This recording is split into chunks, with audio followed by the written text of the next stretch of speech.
جن لوگوں نے ادب کیا ان کے مقدر جاگ اٹھے، ان لوگوں کو خداوند کریم نے دنیائی میں بخت لگائے۔ حضرت خالد بن ولید رضی اللہ تعالی عنہ اطلاع دی گئی، خبر ملی کہ عیسائی سردار عیسائی بادشاہ 1.5 لاکھ کے قریب فوج لے کر مسلمانوں پہ حملہ کرنے کے لیے آیا ہے۔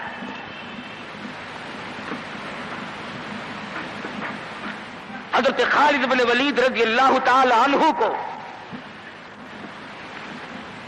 50-60 آدمی دیے، جاؤ بادشاہ کی فوج کا اندازہ لگا کے آؤ، تخمینہ لگا کے آؤ، اسلحہ دیکھ کے آؤ، ان کی تعداد کا اندازہ لگاؤ وہ کتنے ہیں۔ حضرت خالد بن ولید رضی اللہ تعالی عنہ چند صحابہ کرام کو ساتھ لے کر کے پہنچے۔ عیسائی بادشاہ کو پتا چلا، اس نے حضرت خالد بن ولید رضی اللہ تعالی عنہ کو بلایا اور کہنے لگا کہ دیکھو جنگ اچھی چیز نہیں ہے، ہم سے صلح کر لو، ہم سے صلح کر لو۔ حضرت خالد فرمانے لگے صلح میں دیر کیا ہے، قول لا الہ الا اللہ محمد الرسول اللہ صلی اللہ علیہ وسلم، کلمہ پڑھ، مسلمان بن جا، میرا بھائی بن جا، جنت کا حقدار بن جا، میرے نبی کا غلام بن جا، اللہ کی توحید کا ماننے والا بن جا، ابھی تمام باتوں میں صلح ہو جائے گی۔ وہ کہنے لگا بڑا جلدی کلمہ پڑھا ہے، جیسے میں اکیلا بیٹھا ہوں، تو نے میری فوج دیکھی ہے؟ 1.5-2 لاکھ فوج لے کے آیا ہوں، کھا جائے گی میری فوج تمہیں۔ کلمے پڑھا رہا ہے۔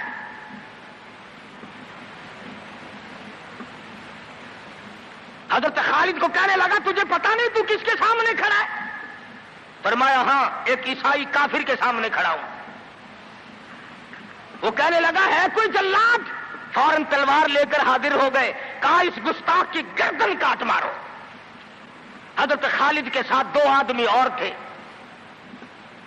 انہوں نے یہ نہیں کہا ہے جی اجی ہم تو یوں ہی بات کر رہے تھے جی، اجی آپ برہم ہو گئے، اجی حضور آپ ناراض ہو گئے۔ حضرت خالد نے یہ نہیں فرمایا کہ باہر والوں کو اطلاع کر دو، وہ 50-60 آدمی تو ہمارے ساتھ مل جائے۔ 2 ساتھیوں کو فرمایا اب ایک دوسرے کی طرف مت دیکھنا، تلوار نکال لو، انشاءاللہ حوض کوثر پہ ملاقات ہوگی۔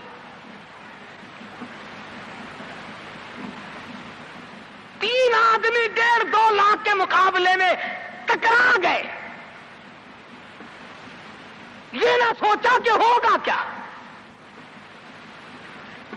حضرت خالد بن ولید رضی اللہ تعالیٰ عنہ اور 2 ساتھی اور تمام کافروں کی فوج میں گھر گئے، جنگ شروع ہو گئی۔ ابو عبیدہ بن جراح رضی اللہ تعالیٰ عنہ کے خام میں مدنی کریم صلی اللہ علیہ وسلم تشریف لائے، فرمایا ابو عبیدہ تو سویا ہوا ہے، میرا خالد گھیرے میں آ گیا۔ گھبرا کے اٹھے، شور مچایا، لوگوں جلدی کرو پہنچو، خالد گھیرے میں ہے۔ حضرت خالد کی بیوی ام تمیم سنتی ہے، کہنے لگی نہیں مجھے یقین نہیں آتا، میرا خالد گھیرے میں آنے والا نہیں، آ ہی نہیں سکتا۔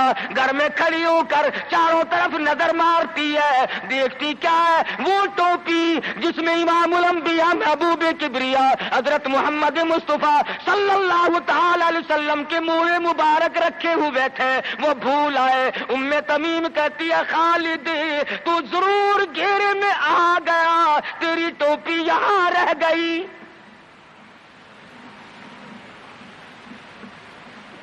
ام تمیم نے ٹوپی لے کر کے شور نہیں مچایا، کپڑے نہیں پھاڑے، چہرہ نہیں نوچا، ابو عبیدہ کے پاس نہیں آئی، بغل میں ٹوپی دبائی، برقع اوڑھا، گھوڑے پہ سوار ہوئی، تلوار لے کر گھوڑے کو سر پٹ چھوڑ دیا۔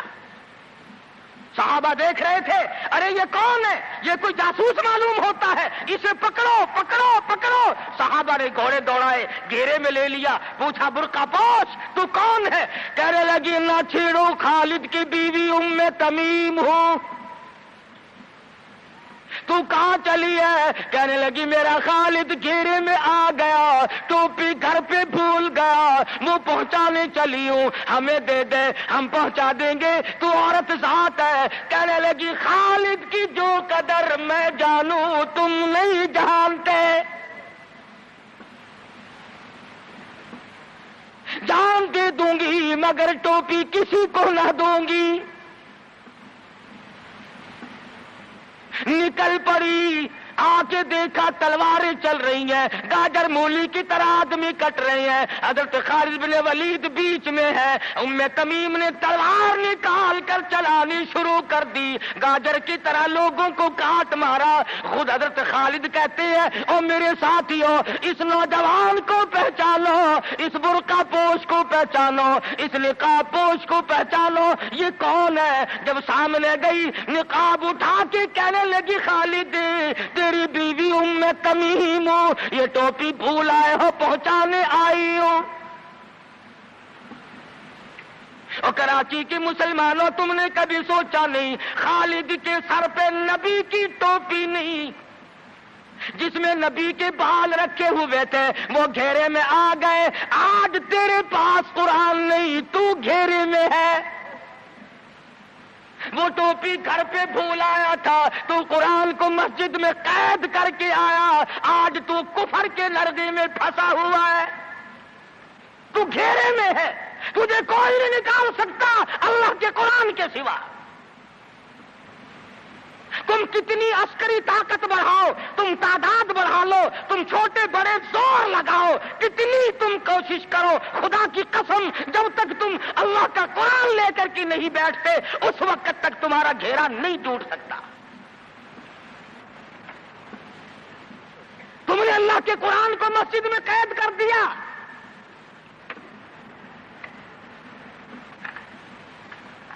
نہ اس کو عوام صدر میں جگہ دی، نہ مارکیٹ میں جگہ دی، نہ محلے میں جگہ دی، نہ برادری میں جگہ دی، نہ خاندان میں کوئی جگہ دی۔ تمام کو اکٹھا کر لو گے، اللہ کے قرآن کو پوچھنے والا کوئی نہیں۔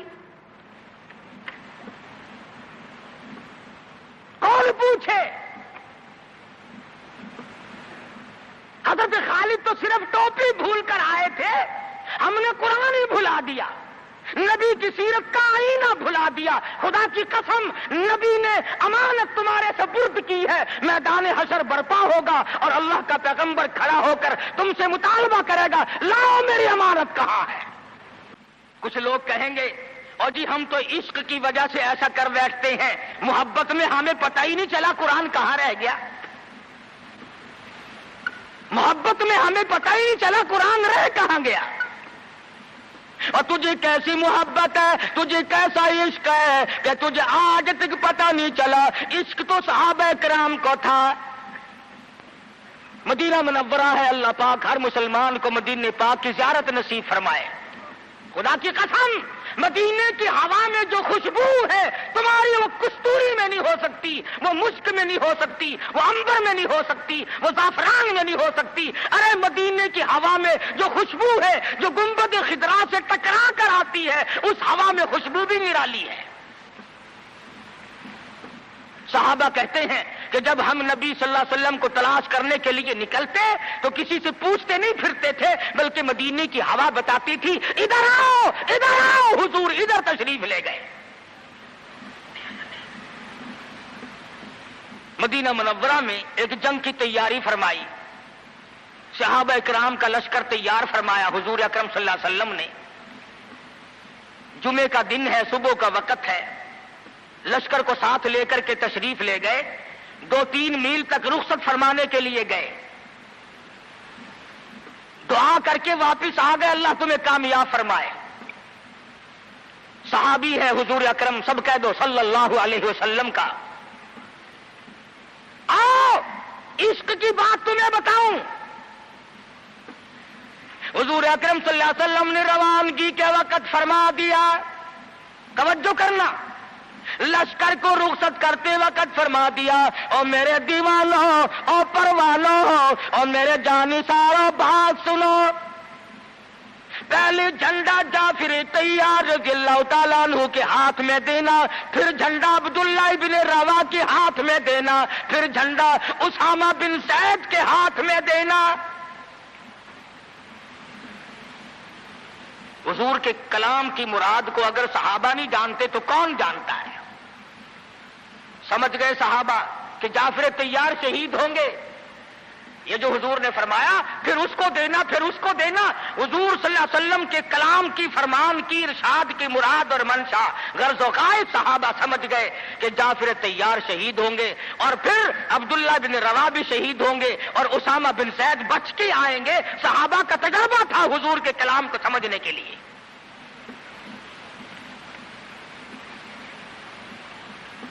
عبداللہ ابن روا رضی اللہ تعالی عنہ نے سوچا کہ تسلی تو میری ہو گئی کہ میں شہید ہوں گا، اس جنگ میں واپس نہیں آؤں گا، مگر چلو جمعے کا دن ہے، سواری میری بڑی تیز ہے، میں آخری جمعہ سرکار دو عالم صلی اللہ علیہ وسلم کے پیچھے کیوں نہ پڑھوں اور جمعہ پڑھ کے جاؤں گا، ایک مرتبہ اور اپنے آقا کا دیدار کروں گا۔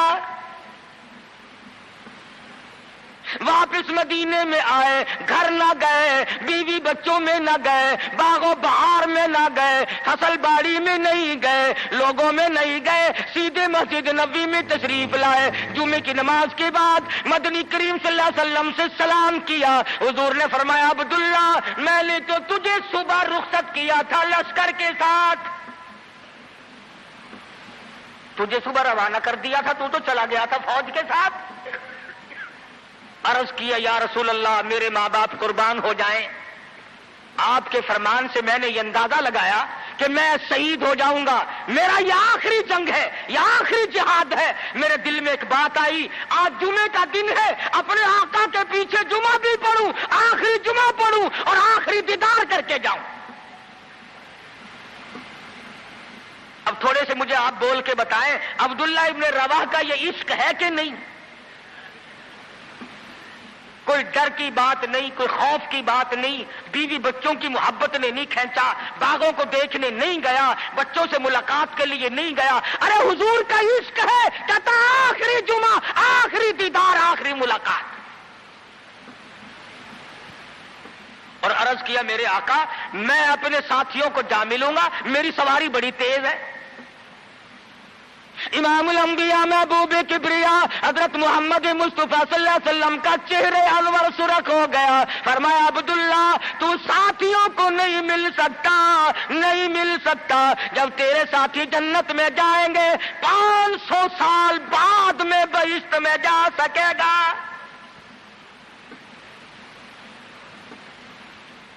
کیوں؟ اس لیے چاہے تم عشق کے تحت آئے، محبت کی وجہ سے آئے، جذبے کی وجہ سے آئے، جمعے کے لیے آئے، میرے دیدار کے لیے آئے، میری ملاقات کے لیے آئے، جب میں نے رخصت کر دیا تھا میرے حکم میں تاخیر کیوں کی؟ پتہ چلا عشق بھی وہ مقبول ہے جو حضور کی غلامی کے اندر اندر ہو۔ غلامی سے باہر جو عشق ہے وہ عشق نہیں، وہ فریب ہے، وہ دجل ہے۔ آج آپ دیکھ لیں، نام دیکھو، شکل دیکھو، نام ہوگا عاشق رسول اور شکل دیکھو تو خدا کی قسم بالکل ایسا معلوم ہوگا جیسے اندرا کا بھتیجا ہو۔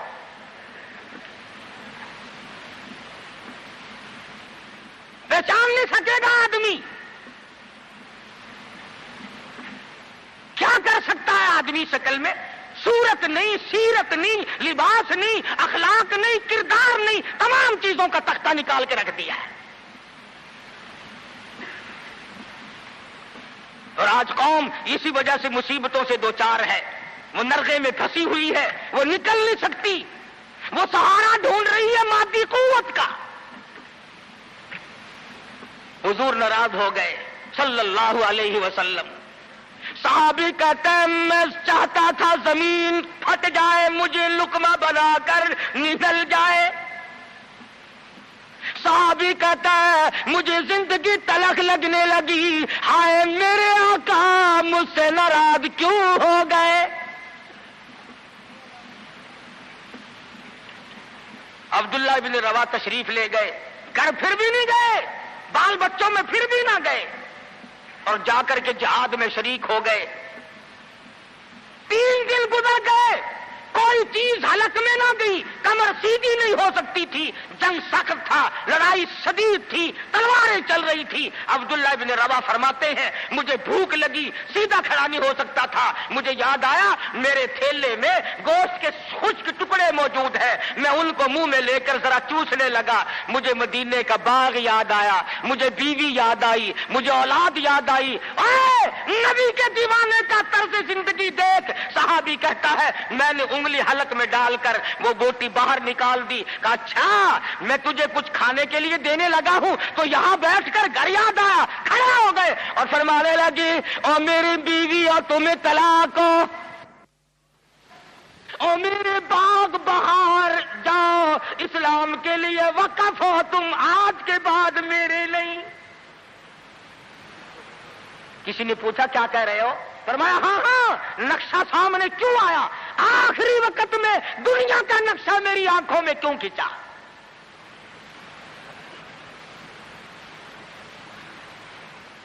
صحابی نے اپنے دل میں تصور بھی لانا اچھا نہ سمجھا، میری عاقبت خراب نہ ہو جائے، میری آخرت نہ بگڑ جائے۔ عبداللہ بن روا تلوار لے کر کھڑے ہو گئے۔ کسی نے لکھا 3 دن کا، بعض نے لکھا 5 دن کا بھوکا صحابی ٹکڑے ہو گیا۔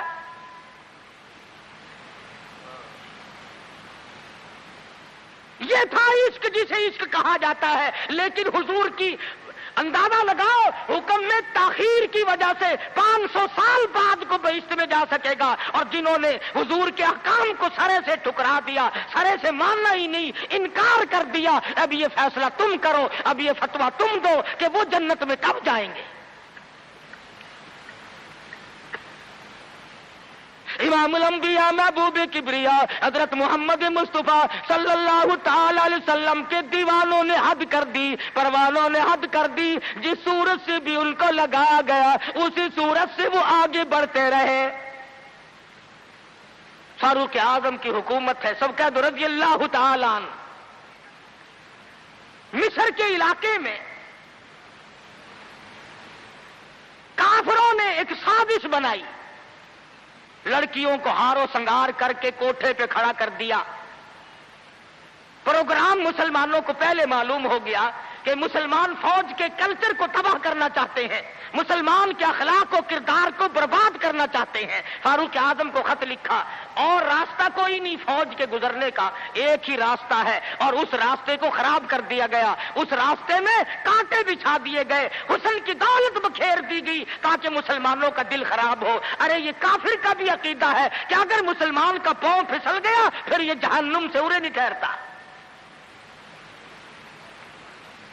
فاروق اعظم رضی اللہ تعالیٰ عنہ نے خط کا جواب دیا اور صاف صاف لکھ دیا کوئی پریشانی کی بات نہیں، ساری فوج کو اکٹھا کر کے قرآن کی آیت سنا دو، ساری فوج کو اکٹھا کر کے قرآن سناؤ۔ چنانچہ کمانڈر نے، سپہ سالار نے فوج کو اکٹھا کیا اور قرآن کریم سنا دیا، وَقُلْ لِلْمُؤْمِنِينَ يَغُضُّوا مِنْ أَبْصَارِكُمْ وَيَحْفَظُوا فُرُوجَكُمْ ذَلِكُمْ أَزْكَىٰ لَكُمْ إِنَّ اللَّهَ خَبِيرٌ بِمَا يَصْنَعُونَ۔ مسلمانوں اپنی نظروں کی حفاظت کرو، اپنی ایمان کی حفاظت کرو۔ اگر تم کنکھی آنکھوں سے بھی دیکھو گے خدا تمہاری ساتھ ہے، وہ تمہاری تمام حرکتوں کو دیکھتا ہے۔